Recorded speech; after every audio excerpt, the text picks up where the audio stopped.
tell me about the band name, which seems to be a junction of two antagonic words, sin and innocence. But Yeah, I've heard you found this in junk mail, right? yeah. I was a singer.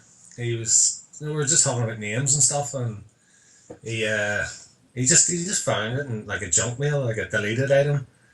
He just kind of liked it, and he really wanted to use it. So you know, we didn't really put up too much opposition. We are like, yeah, no problem. Like he was writing all the songs at the time, so we were happy enough with it. But he just found it in like a junk mail. I wish there was something more, more deep than that. But that's really where he found it. Okay. So, and why were Sinocence born? Um, but we all grew up, in the same sort of area. We kind of kept bumping into each other, and it was just like a love of metal, love of music. We all started playing, in around the same time, and we just liked the same bands.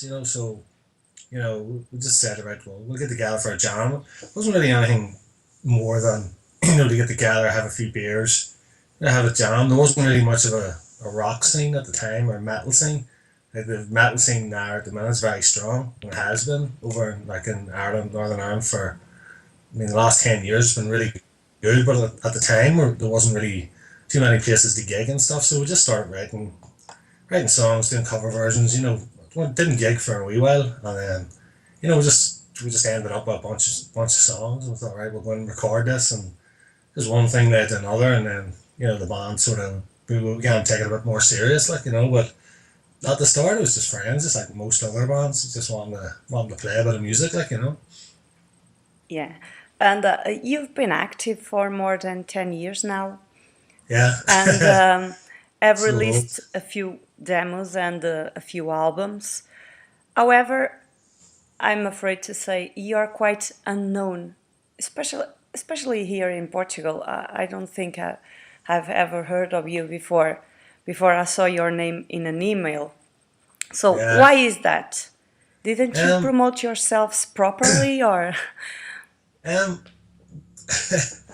It's mainly money, to be honest with you. We're pretty well established in Ireland, but before you go and play, when we haven't played, we played in the UK and played over in Germany and stuff like that. But it's just very hard to get signed and get the money needed to promote the band to get to get the shows. Because basically, we're well known enough in Ireland. When you go over to the UK, just basically before you hit a note, you've got you have to fly over there, or you get the boat over. You've got hotels, you got food, all that stuff. So you're always kind of struggling for money to get over there. We're only really going over for wee tours, and it's kind of we're all working, so we're kind of limited to how many days we can take off work. It's a wouldn't say we're a professional band. All of us work and stuff. So it's kind of hard just to get away. There's only get 4 weeks holidays a year. And there's no real record labels in Ireland as such. Like there's a lot of wee independent labels, but there's no real labels with any money. So it's kind of hard to get like an English label to pay attention to, or even the English media and stuff to pay attention to anything over in Ireland, because why sign a band that's living in a different country when you can sign? There's a lot of good bands in England as well. So that's kind of the reason. But we just sort of do what we can with our jobs and things like that. And that's kind of why we've done gig trades, with bands in Germany and bands in Holland and bands in England. We've done that. We haven't made it down to Portugal or Spain, but hopefully that's something. That's something that'll change. In the next year or two. Like that's what we're hoping for anyway. Okay. So basically, when you go play in another country, you have to pay for your expenses and stuff. Yeah, pretty much. I mean, we pay for everything. It's like the band's been run self-financed, for forever. We've never had any money given to us. And not this album, but the last album we done. The whole cycle cost like £10,000, and we paid that ourselves. Just from pure just gigging and money and stuff. And it's a lot of money for bands that aren't signed. So it's just kind of you're kind of been hindered by the money thing. So we're not complaining about it. Like, it's we love doing what we're doing, but it's very hard to go on tour. A lot of the buy-ons and stuff. We've been offered tours and stuff before, but it's like, £5,000 to play just to just to play the tour. Like maybe 12 dates with a international band. Like we just don't have that money. Like if we had a record label, maybe that would pay that. That would be amazing. But we don't have like £5,000 or £6,000 to pay on a tour. So inevitably, what happens is you start working with like-minded bands and like in various countries. Like the internet's been great. We've been able to get in touch with bands in Germany and in Holland and basically offer them shows over here and do vice versa. So that's kind of at the level we're at. Like I mean, in Ireland we can support major bands, international touring bands, and we do very well over here with that. But as far as England and getting on tours, we always seem to run up like the money, if you know what I mean, like to buy on the tours, and it's just that's kind of stopped us really getting into Europe, to be honest. Like. Okay, so your lyrics are very personal and important to you. How much energy do you put into them? Do they flow easily, or do you know Yeah. beforehand what you're going to write about, or it just comes to your mind and you put it to paper? Um, that's our singer Gareth Morrow. He writes pretty much all the lyrics. Um, we don't really write about anything that hasn't happened to us before. It's really personal experience. You're not going to get us writing about stuff. Dragons and chicks and all that sort of shit. Like it's just real life. What happens to us. I mean, like everybody else, we've all been through a lot of stuff. Just growing up, especially coming from Northern Ireland, a lot of even back in that time and stuff. So it's just really what our singer sees going on around him, and it's more like personal relationships, with different people and things that he sees. We're pretty much right about what's around us. There's nothing, because he's all saying, I can't sing it if I don't mean it, and I couldn't sing it if he had no experience from it. So we tend to write about just like I said, just things that affect us or make an impact on us personally and stuff. You know, like my like my parents are both of them passed away. You know, quite recently. Like, and more had seen some of the things going on there, and just basic. Just relation. It's more like relationships with people that he would really hone in on, and that's where the emotion and stuff would come from as well. Like, so we just let him tear away. We would like 100% support what he does. Like, as far as song structures and lyrics, we never. Anytime he brings anything to the table, it's always very good. So that's his job in the band. So it's just personal, really personal experience. Really, that's what we'll go for. So being in the band is like a kind of therapy. Therapy. Yeah. Yeah.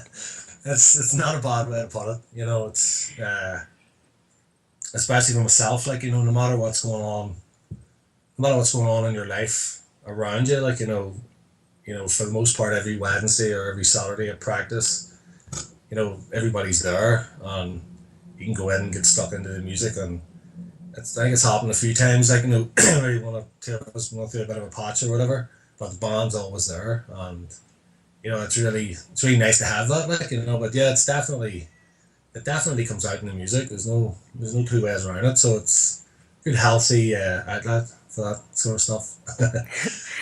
Okay, your release, No Gods, No Masters, Volume 1, has received great reviews. How does that make you feel? Very, yeah, very grateful. Like, it's, not to sound like an asshole, like, but we work very hard on our stuff. We record it properly. We really put the time in. So, like, we wouldn't release it unless we thought it was good enough to be released. But it's very nice to hear people, just really reviewing it and reviewing it well. Like, we've had a lot of reviews back in, and they've all been, very, very, very positive, very encouraging. Like, and like I said, we're pretty much doing it ourselves. Just money and all that sort of stuff. So when we put the work in and people like it, like, it's great. Like, it's very, it's humbling to people can relate to what you're doing and be supportive and stuff. And a lot of cool people over here, and a lot more people are getting to listen to it. So it's yeah, it's very nice, very very nice. Do Uh, you do can't you argue. do you think this release might help you finally get a label? I mean, um, uh, the weird thing is, like, we have been signed before. We've been signed 2 or 3 times, but to be honest, like, the labels have been crap, absolutely shit labels. Like, I mean, and some of the labels had a bit of bit of light on them and stuff, and we've just had two or three bad experiences with labels. They're just money sucking type. I need £1,000 for this. We need £1,000 for that thing. We're like, what the. We've already paid 10,000 to record the album, like, and you want more. And then, one of the labels asked for £1,500 for a press campaign, and we got like 3 reviews in. It was ridiculous. Like, we got out of that right and quick. So with iTunes and stuff like that, what we're doing now. I mean, the whole thing about doing the No Gods, No Masters, it's like it's going to be 3 CDs, 3 EPs, and that's going to be one body of work. But it's going to enable us to get like 3 releases out. We're going to get 5 songs and then another 5, and get the music out a bit faster and record it like in stages, rather than doing like a whole album and just getting one release.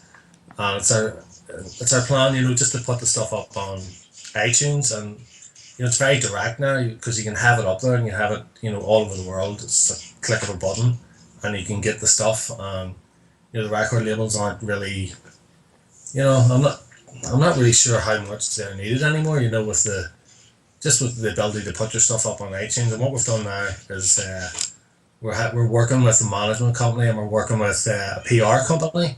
And the PR company, is resulting in getting these interviews and stuff with like the likes of yourselves and the radio. And we're finding that people getting the word out that way. At least we know it's happening, rather than giving money to a record label who don't, maybe don't do anything. So we're getting a wee bit of sales in that way. So we're kind of not really looking for a label. If a label came along and offered us money, definitely would have a look at it. But at the minute, we're not really focused on looking at labels. Like, it's there's a lot of labels are shutting down, and it's very hard to get a decent label on work with you without being ripped off. I mean, we've been going for like 12, 13 years, and it's not just ourselves. A lot of bands have been ripped off, especially on the way up. So it's not that we would never sign to a label. It's just we need to have a genuine label. So we're not really too worried. We're just going to carry on doing stuff ourselves at the minute. so, you know, labels probably are at crisis, just like Portugal and Ireland, Yeah. because the government asks money from us. So I doubt labels will give you money. So they'll probably keep on asking for money. So Yeah, you're probably you know better what? I off. wouldn't mind giving the labels the money if they were doing their job, but the ones that we've been with have asked for money and done nothing. Just absolutely nothing. It's not, like I said, it's not just ourselves. I mean, one of the labels was sort of we emailed a few other bands on the label, and they all said the same thing, and then we all just left. It was. And this is a fairly reputable label in England, and it's turned out the label have had to disband because of legal action from bands just getting ripped off and wanting their money back. So we're trying to move past the label thing. I'm not really worried about the label. We're kind of doing okay at the minute ourselves, so we'll just try and keep it that way. Okay, the cover of your album is awesome. I mean, it really doesn't look like the cover of a metal band. Metal album, yeah, yeah. We have this guy, Phil Hendry from Belfast. He's an amazing artist. And that's original artwork. It's not like he drew that and stuff. It's not like he just got it off, the internet and put Yeah. Photoshop. He actually draws this stuff, and he's done our last 4 releases. And I work in the printers in Belfast, and I've sort of helped his band out with posters and flyers, and then he's sort of give us his artwork for we sort of help each other out that way. And there's a really good vibe that way in Belfast. People will do stuff. It's maybe not maybe not taking money for it, but we'll help each other out, and that's basically what's happened with Phil. He's basically does our website and does our artwork and stuff, and we'd maybe help him out with the gigs and help him out with posters and flyers, all that sort of stuff. So it's kind of cool to do it that way rather than spending money, But he's professional artist, and like I say, he done our last one, our last album, Scar Obscura, had it had this like Leonardo da Vinci skull type thing. It Yeah, was I know, but very heavy metal. yeah, We sort of said to him right this time, want to get away from that. That's where the colours, red as opposed to yellow, or that type of thing. And he, at the start, it was actually grey. The original design was grey, and I didn't like it at all. Our singer Mar loved it, and I was like, oh, that's terrible. There's no way I'm gonna have a girl in a dress and a grey thing on. I was like, nah. I thought it was maybe too far out there for us. I thought this is too not metal for us. But after a wee while, we sort of kind of thought about it. Like, it definitely is original artwork. And he came back and he put the red tint on it and stuff, and I just loved it after that. Like, I couldn't believe it. He even questioned it at the start, but it just took a wee while to, because it's not what you expect, especially from us. And yeah. people that know us, they were like, But what the but hell is this? but if you think about it, it fits the name of the band because sin. People usually associate sin with the color red. So Yeah, it's Sinocence. supposed to be, it is kind of, it's the idea behind it's not just a wee bit of art. It's like the idea behind it's like the fire in the ice, the Yeah, fire in the water. That's supposed to be like the sin and yeah, innocence, that type of thing. And the girl breaking free, it's supposed to be like breaking free of religion. The no gods, no masters. It's just about being free, really, and not following any, not following what people have been told or grew up with. yeah, That's supposed to represent, the just the breaking free of the religion, the no gods, no masters. That type of idea. So, that was the whole thing behind it. But when the guy designed it, he was like, "Look, just stick with me here, Aldo. I've got this idea concept, and it was really really cool when I actually took a step back and got used to the idea. I thought, fuck, like this is very good. So they're really happy with it, really really happy with it. the cover is so elegant and beautiful. I think it might attract more people to your band and your sound. Do you agree? A good cover might attract more people. Yeah, yeah. I mean, obviously, it's not all about the artwork, but yeah, I think it would catch your eye, And I mean, it's not like we're a heavy metal band, but there is a lot of melody in our stuff. It's not like it's a death metal, real like just no melody and just pure grind, So uh, I think it represents the album very well. We do get a lot of compliments about it, and it was the same with the last album. The artwork definitely helps, and people pick it up and go, "Oh, all right." And, that's what it's supposed to do, catch your eye and interest you, and then when they go and listen to it, and like the way you were saying about the red and stuff, and just make people think about it. So yeah, no, it definitely goes hand in hand. We're really really happy with it. Like, Phil done a really good job. You are receiving some good publicity as well because the the Belfast Trojans have used Yeah, yeah, that was uh, weird. the track Rulers One for a video, right? Yeah, yeah. We just got an email. They were saying that they like your music. It's. I don't think they do heavy metal all the time.